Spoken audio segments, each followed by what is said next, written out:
Lenny Montana as Luca Brasi. Lenny Montana, born Leonardo Pasifaro, was born on March 13, 1926, in Brooklyn, New York. He played Luca Brasi in The Godfather, 1972, a 46-year-old assassin with an almost obsessive loyalty to Don Corleone.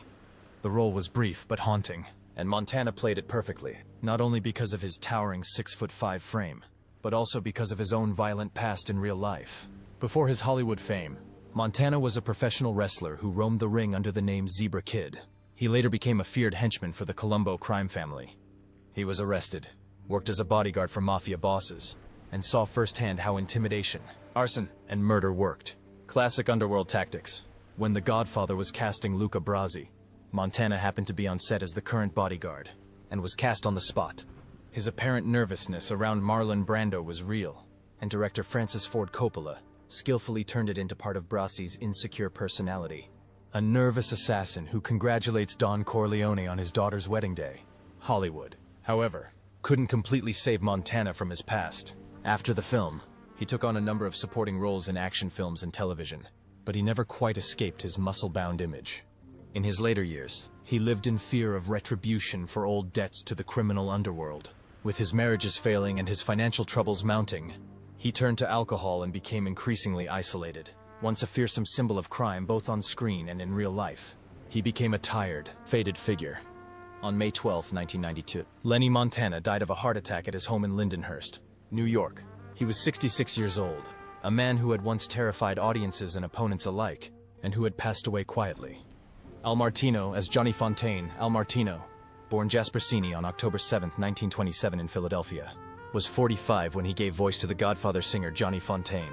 The character, who begs Don Corleone to save his moribund career, mirrors Martino's own story of mafia entanglements, career decline, and quiet despair behind the spotlight. In the early 1950s, Martino rose to fame with his hit Here in My Heart, his first #1 single in the UK. But fame came with danger. The mafia reportedly bought his contract and blackmailed him for $75,000. Fearing for his life, he fled to England, living in exile as his American career collapsed. The role of Johnny Fontaine was originally offered to Vic Damone, but Martino, allegedly with the help of crime boss Russell Bufalino, pressured the studio with negative press. Damone, fearing retaliation, dropped out, and Martino won the role back. In essence, he became Johnny Fontaine by living his life. Martino was married 3 times, the first 2 of which ended in divorce. He struggled with alcoholism and financial problems later in life, but remained beloved for his warm baritone voice and his presence in the Godfather films. He died of heart failure on October 13, 2009, just 6 days after his 82nd birthday, at his home in Springfield, Pennsylvania. He was buried at Holy Cross Cemetery in California, his story ending like his most famous role, with echoes of music, loyalty, and quiet regret.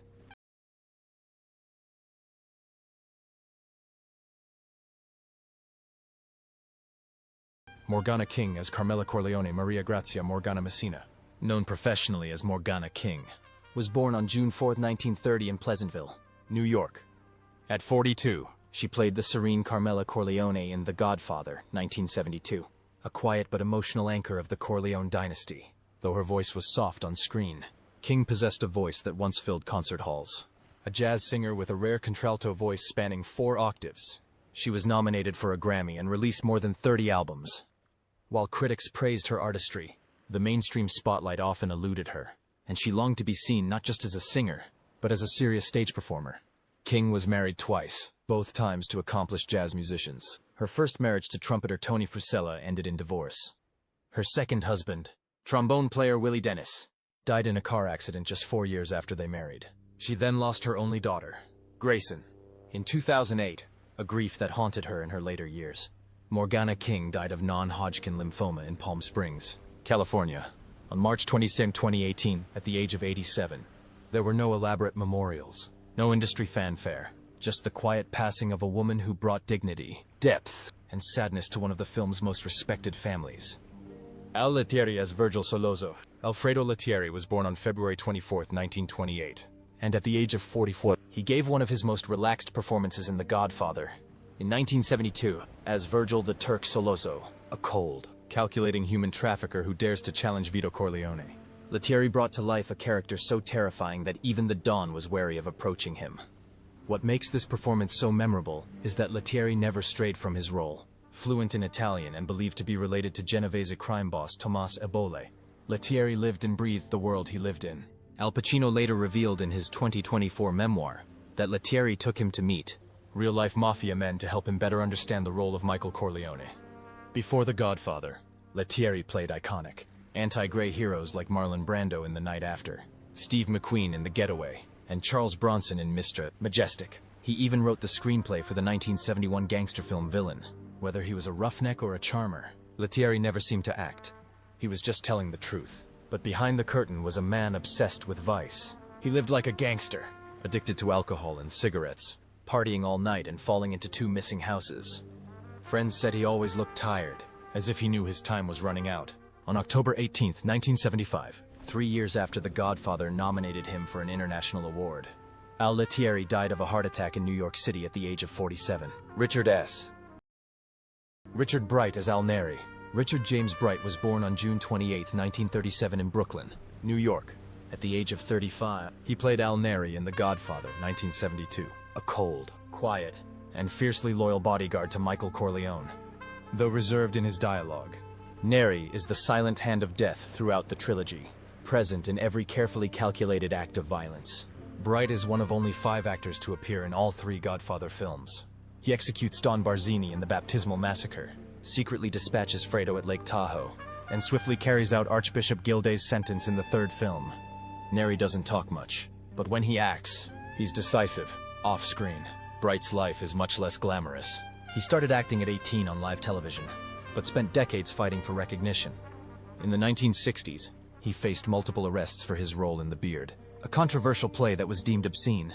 Although he won his case under First Amendment protection, the label of a troublemaker stuck. His marriage to actress Rutania Alda suffered from stress, largely due to his frequent absences, which included independent film projects, experimental theater, and even interactive media like Ripper. His relationship with his children became increasingly strained. Bright later required regular oxygen therapy due to emphysema, a condition he skillfully incorporated into his acting to hide his frailty. Tragedy struck on February 18, 2006, when Bright was struck by the rear wheel of a tour bus while crossing the street in Manhattan. The driver was unaware. No criminal charges were filed, just a suspended license.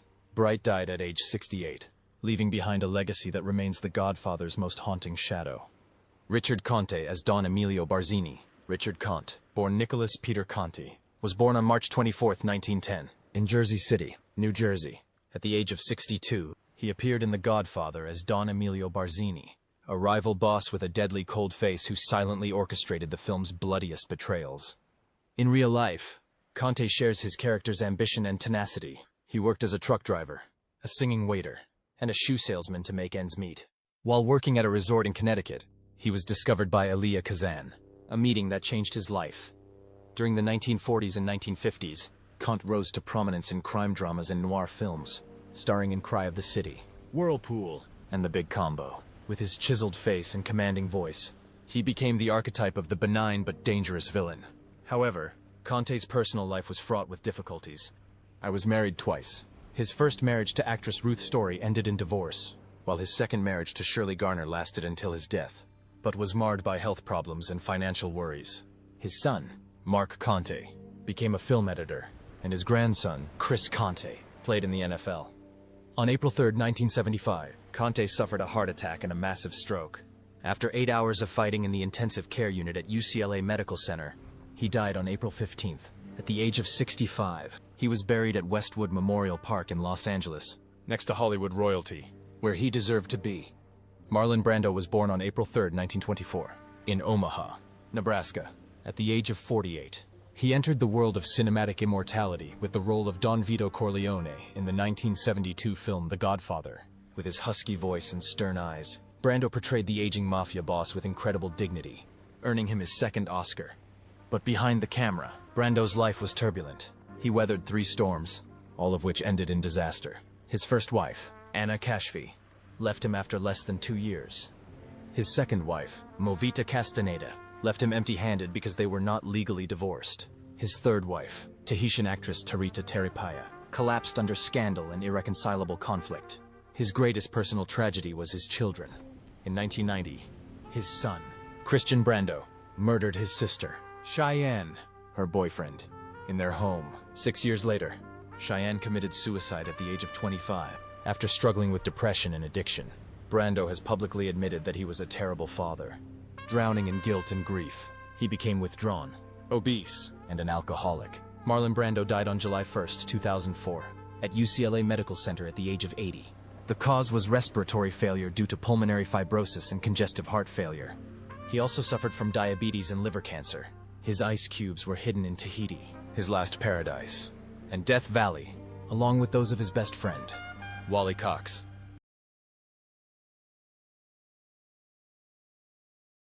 Castellano Chongvai Peter Clemenza. Richard Salvatore Castellano was born on September 4, 1933, in Queens, New York, to Sicilian immigrants. At the age of 39, he played Peter Clemenza in The Godfather, 1972, a loyal and intelligent regime boss, famous for his classic ad-libbed line, "Put down the gun, get the cannoli." He was also nominated for an Oscar for Lovers and Other Strangers, 1970. Castellano was a familiar face on both television and film, having starred in The Super, 1972, and Joe and Sons, 1975-1976. He often played gruff but lovable Italian dads, with a mix of toughness and charm. However, he did not return for The Godfather Part 2, reportedly due to a dispute with director Francis Ford Coppola over creative control of the dialogue. His absence was perhaps the beginning of a gradual fading of the spotlight. Castellano also struggled with poor health and personal pressures. He faced heart problems and industry stress, which took a toll on his relationships. He was married twice. One marriage ended in divorce. The other, although it lasted, became strained as his health declined. On December 10, 1988, Richard Castellano died suddenly of a heart attack at his home in North Bergen, New Jersey, at the age of 55. His early death left Hollywood mourning a talent that never got to shine fully. Abe Vigoda, as Salvatore Tessio. Abe Vigoda was born on February 24, 1921, in Brooklyn, New York, to Russian Jewish immigrants. At the age of 51, he played Salvatore Tessio in The Godfather, 1972, a once loyal Kappa regime who eventually betrays the Corleone family. Though his role was limited to the first film, Tessio became a symbol of silent betrayal, and Vigoda played the role with a chilling calm and resignation. In real life, Vigoda was as famous for not dying as he was for his acting. In 1982, People magazine mistakenly reported his death, forcing him to pose in a coffin, holding the article, to prove he was still alive. The joke has become a decades-long running joke on TV and the internet, and Vigoda himself has often indulged in morbid humor. He has been married twice, but found no lasting happiness in either relationship. After the death of his second wife in 1992, he lived a reclusive life, openly admitting his frustration at being pigeonholed into supporting roles that limited his artistic development. Vigoda's quiet, intense demeanor, however, turned that limitation into his legacy. His line, "Tom, can you get me out of trouble?" was, nostalgically, one of the most quoted lines in Mafia history. His death on January 26, 2016, at the age of 94, at his daughter's home in New Jersey, was no longer a rumor, but the end of a long and tumultuous life. James Caan as Sonny Corleone. James Edmund Caan was born on March 26, 1940 in the Bronx, New York. At the age of 32, he plays Sonny Corleone, the youngest son of the Corleone family. The role earned him an Oscar nomination and cemented his status in the film industry. Caan was married 4 times, each ending in divorce. His second wife, Sheila Ryan, lasted less than a year. He had 5 children, including actor Scott Caan. Although their relationship was often limited, James later admitted that he regretted not being present enough in his children's lives. The 1980s were his darkest period. After losing his beautiful sister to leukemia, Caan fell into depression, abused drugs, and disappeared from the screen for 5 years. He even considered giving up acting. What saved him? Seeing his dog become emaciated because he couldn't afford food. The moment prompted him to strike back. Outside of acting, Caan is a 6th-degree black belt in karate, a rodeo athlete, and is known for his wild lifestyle. He has admitted to having the FBI suspend mafia laws and even allegedly hired someone to threaten Joe Pesci in exchange for an expensive hotel room. Even after that, he kept working. From Elf, 2003 to Get Smart, 2008, Queen Bees, 2021, and his final role in Fast Charlie, 2023, with Pierce Brosnan. He kept working. He called Francis Ford Coppola about a cameo in Megalopolis, calling it his dream song. James Caan died on July 6, 2022, in Los Angeles, at the age of 82, of a heart attack due to coronary artery disease. He also suffered from chronic obstructive pulmonary disease, COPD, and died of congestive heart failure. He was cremated at Eden Park Memorial Cemetery, one of Hollywood's most famous Jewish cemeteries.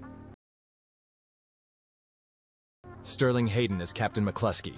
Sterling Hayden was born on March 26, 1916, in Upper Montclair, New Jersey.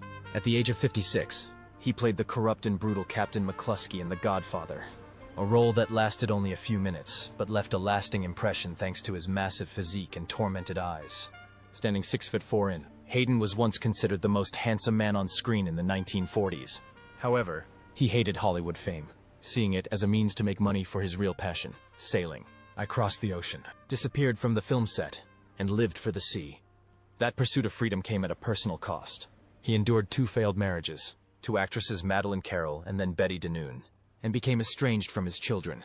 Plagued by alcoholism and guilt, he often blamed himself for selling out to Hollywood.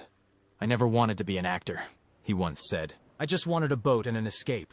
And despite his aversion, Hayden delivered memorable performances in noir classics like The Asphalt Jungle and The Killing, and made a triumphant return to the role of the deranged General Jack D. Ripper in Dr. Strangelove. His brief role in The Godfather was emblematic of his inner conflicts.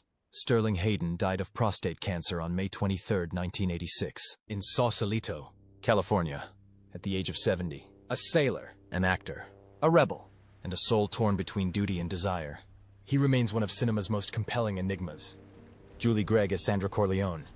Julie Gregg, born Beverly Marie Scalzo, was born on January 24, 1937, in Niagara Falls, New York. She was 35 years old in 1972. She played Sandra Corleone, the gentle, soft-spoken wife of Sonny Corleone, in the cinematic masterpiece The Godfather.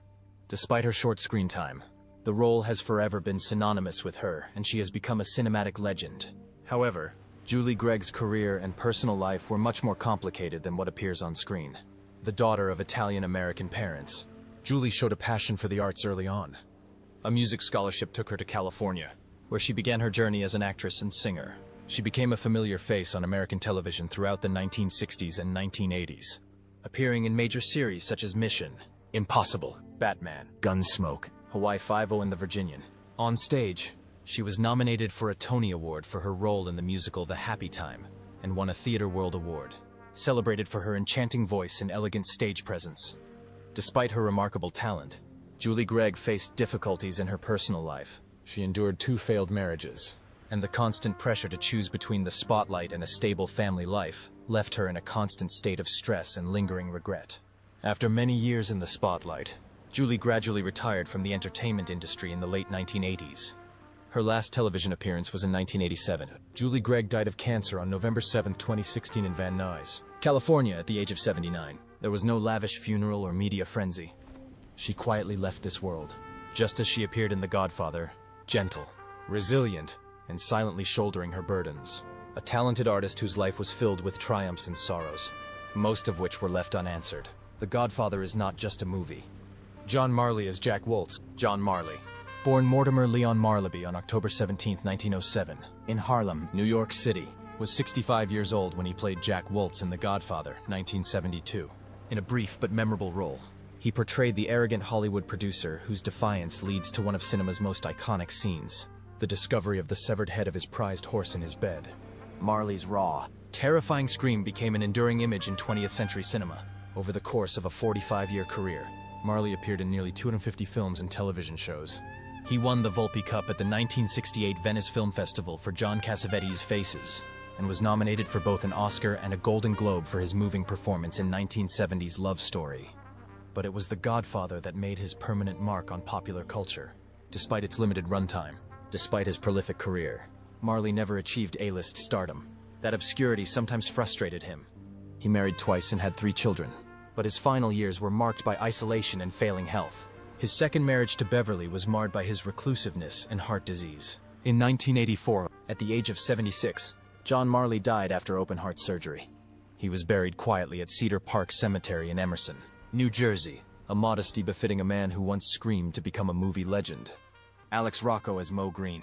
Alex Rocco, born Alessandro Federico Petriconi Jr., was born on February 29, 1936 in Cambridge, Massachusetts. In 1972, at the age of 36, He played Las Vegas casino tycoon Moe Greene in the cinematic masterpiece The Godfather. His character, the founder of the Las Vegas gambling empire, was brutally and famously murdered by Michael Corleone. This role marked a turning point in Rocco's career and set his life on a path full of strange twists and haunting echoes. Before entering the glamorous world of Hollywood, Rocco was a real gangster. Under the name Alexander Petricone, he was an associate of the notorious Winter Hill Gang in Boston. He was arrested for assault, property damage, and even suspected in a murder related to the Irish Mafia wars of the 1960s. After his release from prison, his wife divorced him, and his car was bombed.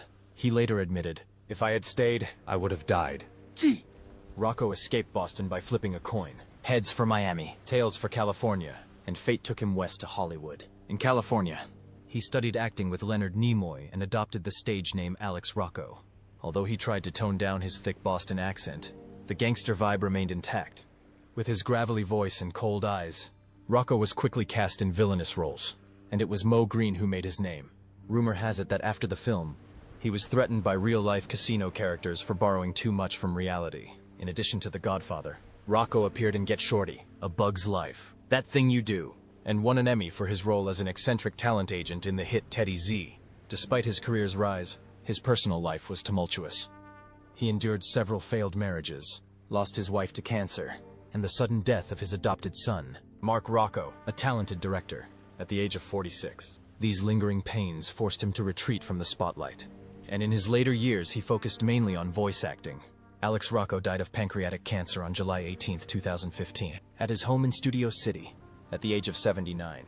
He is remembered as a man who literally lived two lives, first as Petricone, the Boston gangster, and then as Rocco, the screen icon, and in both worlds, he remained a figure no one could easily take down.